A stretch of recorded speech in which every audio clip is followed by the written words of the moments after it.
If we haven't met, my name is Michael Lin. My clients call me Coach Michael Lin because I help people with career advancement and business challenges using the wisdom that I learned from my own experiences. I was an IT professional, I was an IT consultant, and I coached plenty other IT professionals, IT executives. I taught business leadership. I was a recruiter. I published 4 books, and I've been interviewed by NPC all about career and business. Now, allow me to tell you the story of my biggest screw-up in my professional life. All right. So when I was younger and I thought I knew everything, I got a job with a IT system integration company in Sydney, Australia. And they got a contract, a defense contract. And it has many, many projects all over Australia. And one of the projects is to do with the army base in the middle of nowhere, right?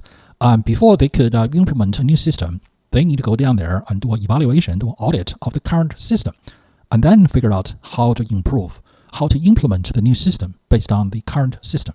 So my manager's manager sent me, yours truly, to this army base in the middle of nowhere, right, to conduct a thorough audit of this army base, their entire IT infrastructure, right? So I got there, right? I was picked up at the local rural airport. I was taken to the military base, and I was taken into the Army's server room. And then in there, I met their local civilian IT contractor, who is the local civilian IT guy, who is a contractor, right? He's not part of the company that I have a contract with, who is here to implement the new system. And the arrangement was he was going to take me into the server room, okay, for a thorough tour. It's going to take a whole day. And he's going to explain to me every single piece of hardware and what software is running on it and what functionality does the software serve and how things are interconnected and related to each other, okay? And I was extremely methodical, okay? I took detailed notes. I asked lots and lots of questions, right? And I came out of the server room, right, feeling defeated. And because, right, my entire time in the server room, okay, spending a day with this guy, this local IT contractor, he was telling me, you know, if you pull this wire, both physically speaking or metaphorically speaking, it's going to have ramifications over there, and you're going to mess up the other thing. We all know how that is, okay? This can be as simple as your home Wi-Fi system, your home TV system. You touch one wire, something else will go crazy, okay? Or go not working, all right? So imagine if this is a giant army military base with a giant server room with lots and lots of servers running lots and lots of software, serving lots and lots of functions, different functions, and many of these are built on top of each other, right, without an overall plan. And they all interrelated, interconnected, right? You touch one software, that's going to affect something else. And you pull one wire, you physically relocate one piece of hardware from one place to another, something bad will happen, all right? So I came out of the server room. I was very pessimistic, all right? So I told the local project managers who were employees of the company that I had a contract with that please drive me to the airport right away. I need to catch an early flight, right, back to Sydney, and then I need to write you a detailed report. And the 2 managers were reluctant to let me go because I could sense they were feeling kind of worried because they worried about implementing this big project, all right? So I went back, I wrote them a detailed report, right, and it's very pessimistic. I had all the challenges in there, right, and I submitted my report, okay?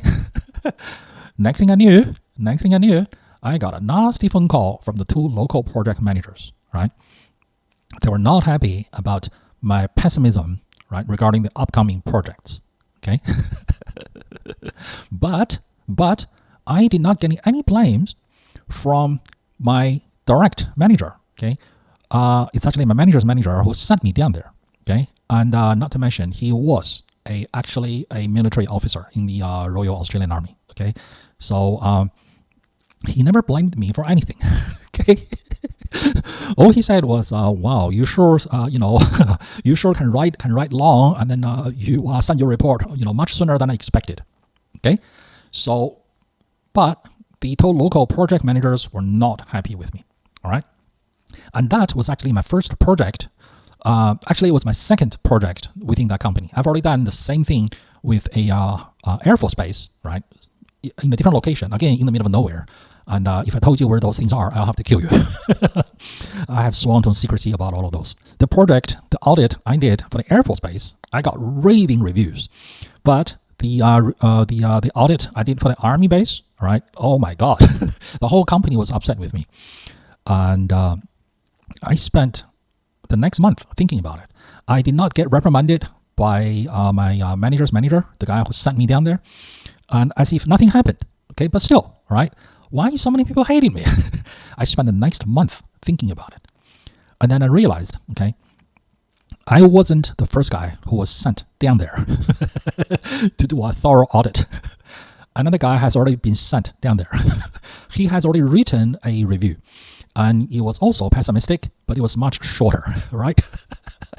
So upper management must have felt, since Michael has done a thorough review of a Air Force base, why don't we send him into the Army base, okay, do a second audit? Why don't we get a second opinion from Michael just to verify if the first audit is accurate, all right? And then I learned that IT integration company, they have a culture. They have a culture of sending a guy up there, okay, and then either fall into a booby trap or step into a landmine or get killed by machine guns, all right?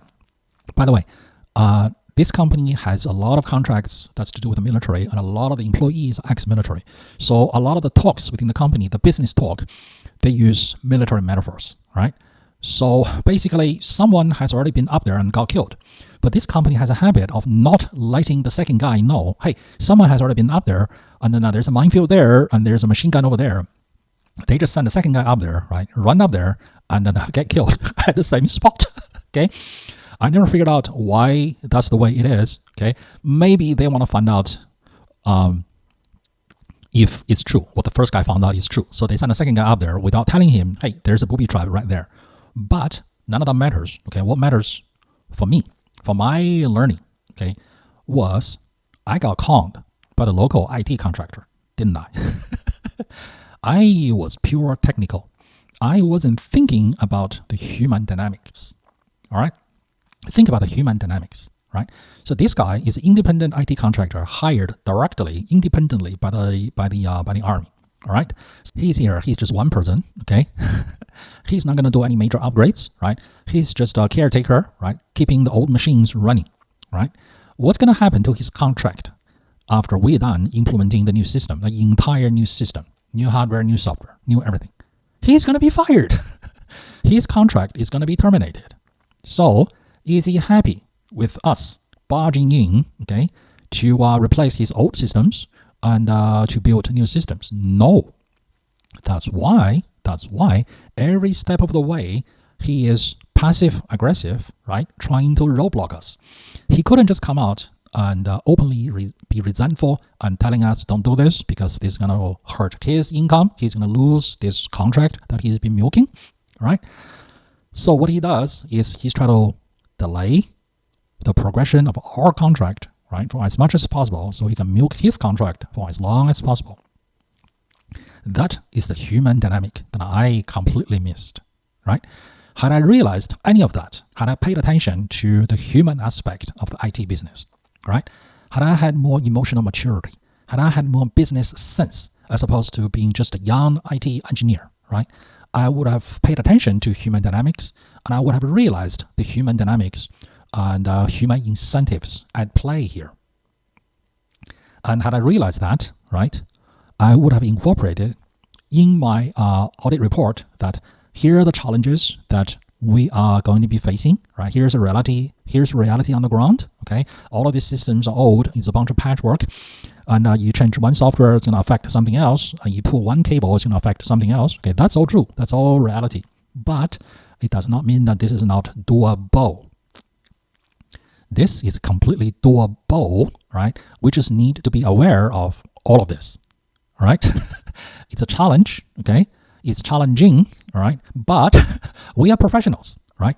We overcome challenges. We solve problems, right? Had it been easy, what's going to happen? what's going to happen is we'll all be unemployed. We are professionals, and our pride is in our ability to solve challenging problems.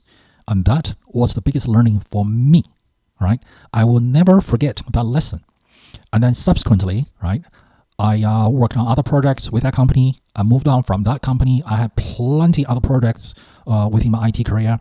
And also when I started my own businesses, right? And when I taught leadership, when I taught business leadership, when I coached IT executives, right? I have had plenty projects. I ran into plenty obstacles. But now, having learned that extremely important lesson at such a young age, right?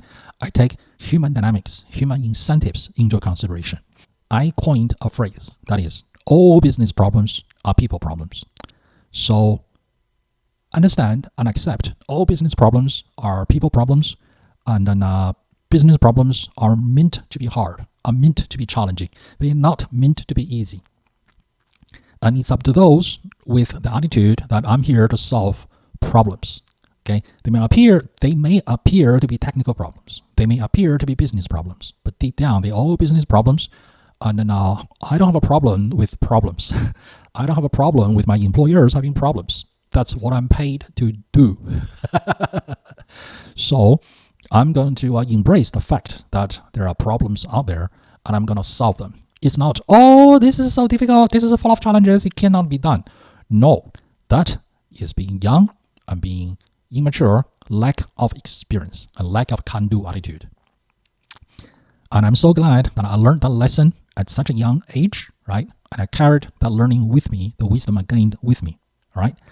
Be it teamwork, be it collaboration, be it dealing with management, dealing with outside customers, dealing with yourself, your inner self, your inner fear, your inner frustration, your inner fear, your own frustration, okay, your own thinking of, I'm not good enough, I'm not strong enough, I'm not big enough, right? If you need coaching in this area, right, I'll leave my email address and my website below. Let me help you to advance your career to the next level. Let me help you to speed up the pace of your career advancement. Like, subscribe, and share this video with all your friends who are also into personal development, self-development, challenging themselves to do more.